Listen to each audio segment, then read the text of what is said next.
They say you only die once. That's a lie. Thaddeus Thunderbolt Ross was 10 when he first flew solo, 13 when he did his first aerial show. In the summer of his 16th year, he was doing 3 towns a day, 4 if he felt like crossing the state line. When he wore a football helmet for their local team, he'd scrape up a couple bucks in tips. Don't let them tell you otherwise. Most folks don't pay to see you fly. They pay to see you crash. Ross gave them their money's worth that day. They pulled him out of the biplane wreck, and he was pronounced dead there on the spot by the carnival doctor. Imagine their surprise when his eyes opened in the rear of the ambulance. He'd broken his back in 3 places. They told him that he'd never walk again. He spent nearly a year in a body cast, then braces, then crutches. He made himself walk again. The experience left him with a healthy disrespect for anyone with a doctor in front of their name. As in, Dr. Bruce Banner. It wasn't bad enough that having achieved the ranks of general, the grass thought the ball and chain him stateside. But to add insult to injury, General Ross had to babysit Banner, a civilian, through the Gamma Bomb Project. 1 minute. He turned his back for 1 minute, and somehow Banner had slipped out onto the tarmac. General Ross knew then there'd be an inquiry into the entire matter, people questioning his authority. The truth could never come out. He had been distracted because of his own indulgence. Betty shouldn't have been there. All he had to do was find Banner. He'd be able to corral this whole thing back under his command. But it wasn't Banner that turned up. It was the monster, the Hulk. He had no idea Banner was the Hulk back then. At his home, in front of his men, with his daughter. He even spoke to Ross with such disrespect. General Ross never admitted this to anyone. Not to the military tribunal, not even to his daughter. As the Hulk leapt away that night, General Ross saw the raw power of the beast, a weapon of mass destruction, and the general coveted it. It's always been about the strongest there is. It's come from growing up in the military, instilled to him by his father, and his father's father before him. Might does make right. It's the American way. No matter how many times, no matter how many weapons, the Hulk would triumph over and over, making Ross look foolish. And the United States cannot afford to look foolish. Maybe that's what nobody could understand. While it became very personal between the general and the Hulk, everything he ever did was for the good of the country. Even his first alliance with MODOK, that monstrosity was constantly inside Ross's head, peeling back his most private thoughts. Even so, that didn't make anything MODOK had to say any less true. It turned out the abomination fared no better against the Hulk than any of the General Ross's other plans. Worse, he wound up putting his daughter, Betty, in harm's way. It was that moment he discovered the one thing he hoped to see one day. There was something of himself that he saw in his little girl, and he hated it. He'd lost his daughter, the only family he had. He betrayed the country, the only true thing he believed in. Ross had fallen so far that there was nothing left to live for. He attempted to end it all, but he couldn't do it. He knew that suicide was nothing more than the coward's way out, and an admission to the Hulk that he had won. The treason charges were never filed. Behind the scenes, expert testimony from Dr. Leonard Sampson offered that his irrational behavior was due to MODOK's mind probe. No one, including himself, knew that Sampson was already in MODOK's pocket. It was a debt he'd pay at a later date. But for what he has done, the choices the general has made, he had to win back the respect of his country and the love of his daughter. Sometime after she had walked out on him, Betty was in jeopardy. General Ross seized the opportunity and did what any good soldier, and father would do. He sacrificed his own life to save hers. It would have been a good death, but it was the leader who was responsible for bringing him back. Once again, his world and the Hulk's tied irrevocably together, but it came with a drawback. General Ross was outfitted with the Redeemer armor. He became a living weapon, enough power to finally destroy the Hulk. His body had been restored, but his mind? He appeared to be nothing more than a vegetable. General Ross was sure that the leader thought that was enough.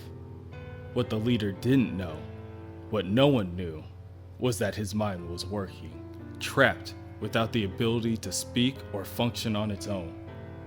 The general saw them in battle, soldiers who were awake, alive, but so badly damaged they couldn't show him. All that power, he remembers thinking, if only he could be in control of his faculties. If only. It was never going to stop. Death would be denied to him again. An alien race known as the Trojan needed use of the leader's technology. Unlikely as it seems, they used him as bait to bring them the Hulk. While it ended up badly for them, General Ross was reborn. He was given another opportunity to be with his daughter. What he couldn't tell her was that he had felt what it was like to be powerful enough to kill the Hulk. If that monster in him were ever going to be finished, he had to be the one to destroy the Hulk. Even though General Ross thought he had been given a second chance, he watched as his world unraveled. The abomination murdered his daughter. The Hulk was betrayed by so-called heroes and friends and rocketed into space. He'd become a father without a child, a general without a war, a man without a purpose. And then, Captain America was assassinated. He was their one true patriot, someone his grandfather, his father, and he could all look up to. And that is when MODOK and the leader reappeared with a proposal.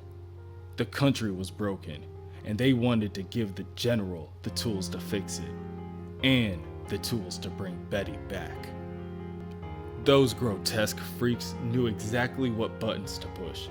The same temptation that had led him down the path to releasing the abomination years before. The Hulk returned, just like they said, just like they knew. The monster declared war on the country, after Betty and Cap, and now that. He made the decision in order to bring about a better world. The satellites that brought down the Hulk had been compromised. The intelligentsia had monitored the entire battle, outmaneuvered Tony Stark when he triggered the beams. Everyone watched it. No one saw. The satellites didn't fire cosmic energy that defeated the Hulk. They siphoned off everything coming from Banner himself, collecting it for the cathexis ray at another location. The entire operation was housed at Gamma Base. It was, in fact, an AIM facility retrofitted with LMD soldiers for authenticity. That first night, if Ground Zero made it possible, the cathexis ray made it reality. The power was unbelievable. General Thunderbolt Ross became the Red Hulk. The first mission, even the score for what happened to Betty. He brought weapons. He'd been around guns all his life. No matter what he looked like on the outside, he knew who he was on the inside. That wasn't going to change. Second mission, Ross brought down the helicarrier so that there would be a movable base of operations. There was one fatality, a bad one. MODOK had a General Ross LMD on board the helicarrier. The real General Ross was told that it was to protect their identity, although he suspected it was also to keep an eye on him. He told himself that in war, there would be casualties. Battles would be lost. The general had grown cocky. He wanted Banner put down so badly he forgot his own limitations. A man, even a Hulk, has to know his own limitations. When he failed, MODOK and the leader turned on him. He had no other choice but to start his contingency plan, eventually bringing him to the last person on Earth he would ever see himself partnered with, Banner. They hijacked the Ross LMD and got the Redeemer armor as well. Banner reprogrammed the armor for battle, and General Ross had the unique task of assassinating himself. They had to make it look real. Ross picked Banner because he knew he could outthink intelligentsia, but he hated working with him. Eventually, even Banner turned his back. It all led to tonight. General Ross was betrayed by the intelligentsia, taken advantage of by the leader in MODOK, failed by Banner. Alliances were meant for weak men. With all the gamma energy he has been absorbing, he is more than enough. General Ross feels like he can topple the world and make it his own. So when Samuel Stearns, the leader, begs for a second chance to help, the general cannot help but wonder why he would need any assistance at all. Why would the general deal with Stearns' trickery when he can just drain his gamma-soaked brain? The general made a vow that Stearns would pay for what he did to his daughter. He didn't give her life. He made Betty into a monster. And now, justice has been served. Samuel Stearns will live the rest of his days ordinary, without any idea how to get back to who he was. In the end, everything is as it should be. Red Hulk wins.